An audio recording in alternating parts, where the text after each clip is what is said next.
Magluluto ako ngayon ng ginisang pampalaya, guys. Ayan, nagisa na ako ng sibuyas, bawang at kamatis. Ngayon, ilalagay ko na yung aking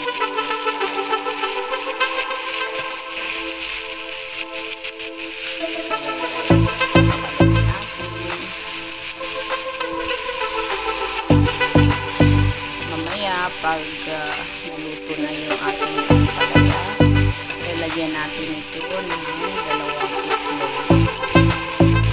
Ayan siya, guys.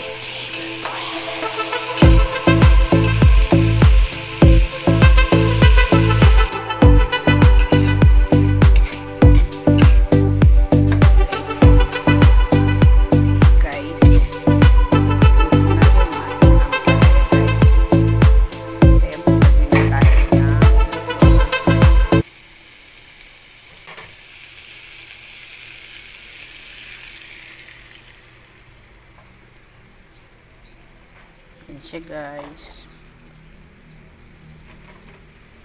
Ngayon, halo-haloyin natin, guys, para malagyan ng itlog yung ating ampalaya.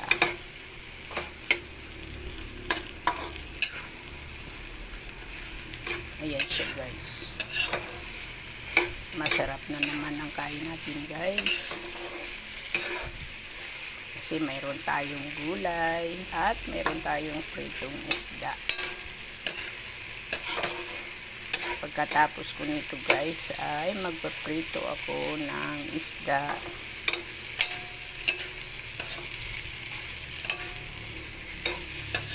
Maagang-maaga ako nagluto, guys, para sa tanghalian dahil araw ng Biyernes. Magiging busy ako mamaya. So, ayan. So, hanggang dito na lamang, guys, ang ating may papakita. Ayan, guys, napakabango niya, guys.